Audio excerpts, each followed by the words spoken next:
Today we will read about articles A and D. Okay. Read these sentences. My father bought me a computer. An ostrich is a large bird. Sita is an artist. Tina gave me a storybook. Now, a is used before words that begin with a consonant sound. ए का use बच्चों कहाँ करते हैं? जहां पर हमें एक consonant sound की आवाज आए. And is used before words that begin with vowel sound. और हम एंड का इस्तेमाल करते हैं जहां से साउंड आती है एक वोवेल की साउंड आए.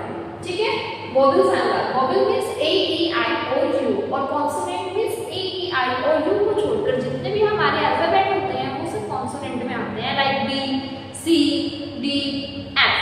Okay.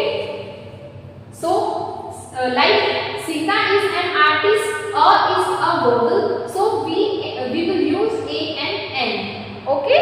Now, storybook. Tina gave me a storybook. S is a consonant, so we will use A before storybook. Okay. Now read these sentences. There is a European tourist at the hotel. Rohan wears a uniform to school.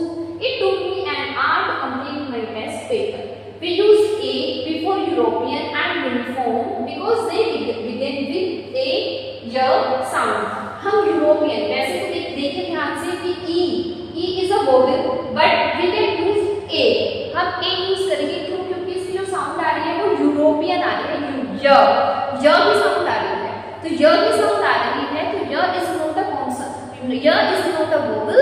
सो हम क्या करेंगे, य एक स्वर नहीं होता, य व्यंजन होता है, इसलिए हम यूरोपियन से पहले ए का यूज करेंगे. इसी तरह यूनिफॉर्म भी य से शुरू हो रहा है, तो य भी आपका व्यंजन होता है, वो आपका वोवेल नहीं होता, वो आपका स्वर नहीं होता, इसलिए हम यूनिफॉर्म से पहले भी ए का यूज करेंगे.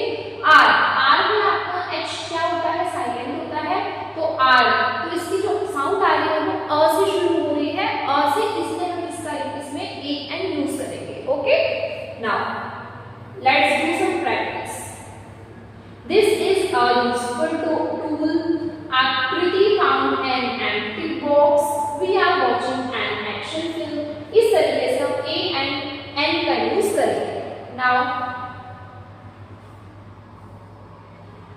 read these sentences. Look at the boy standing near the window. I have an umbrella. The umbrella is colorful. In these sentences, we have used the before boy, window and umbrella. In sentences में हमने window से पहले दी का use किया है, umbrella से पहले दी का यूज किया है और boy से पहले दी का यूज किया है. अब हम पढ़ेंगे कि हम कहाँ दी का यूज कर सकते हैं. Let's learn how the is used. We use the before nouns we already know about or have mentioned before. For example, the teacher who gave me a pencil is very kind. कि जो teacher है जिसको मैं पहले से जानता हूँ, जिन्होंने मुझे पेंसिल दी है, वो बहुत ज़्यादा दयालु है. तो हमने टीचर से पहले दी का यूज किया. What is the name of the boy with the dog? कि जिस बच्चे के पास में जो कुत्ता है उसका क्या नाम है? I saw a bird in the park. The bird had a long beak and blue feathers. जो बर्ड थी, मैंने पार्क में एक बर्ड को देखा, चिड़िया को देखा, और उसकी लंबी बीक थी और उसके ब्लू फीदर्स. वी यूज, अब हम कहाँ दी का यूज कर सकते हैं? फेमस बिल्डिंग से पहले, रिवर से पहले, माउंटेन से पहले, न्यूज़पेपर से पहले, या फिर स्पेसिफिक डायरेक्शन से पहले भी हम दी का यूज कर सकते हैं. Let's the Taj Mahal is located on the banks of the Yamuna. जो ताजमहल है, ताजमहल क्या है? एक मॉन्यूमेंट है, एक स्पेशल नाम है, एक प्रॉपर नाउन है, तो इसलिए हमने ताजमहल से पहले दी का यूज किया है. Taj Mahal is located on the banks of the Yamuna. इसी तरह यमुना एक रिवर है, और रिवर भी क्या है? एक स्पेसिफिक नेम है, इसलिए हमने यमुना से पहले दी का यूज किया. The sun rises in the east and sets in the west. जो सन है वो कहाँ से राइज होते हैं? ईस्ट से, और कहाँ पर सेट होते हैं? आपके वेस्ट में. तो जो सन है, सन एक स्पेसिफिक नेम है, इसलिए हमने इसको दी का यूज किया है. इसी तरह we also use the with sun, moon, earth and sky. हम sun, moon, earth और sky के साथ भी दी का यूज करते हैं. The moon looks beautiful. There are clouds in the sky. Now we can use the with both singular and plural nouns. हम singular और plural दोनों के साथ ही the का यूज कर सकते हैं. I saw the swan and the lake. I saw the swans and the lake. हम singular plural दोनों के साथ ही the का यूज कर सकते हैं. I hope you can understand the topic. Now let's do some questions. We live in a big city. हम एक बड़े शहर में रहते हैं. Please return the books that I lent you yesterday. कृपया मेरी बुक्स दे दीजिए जो आपने कल ली थी.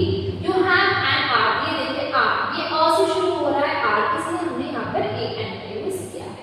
Complete the text. Okay. I hope you can understand the topic. Thank you.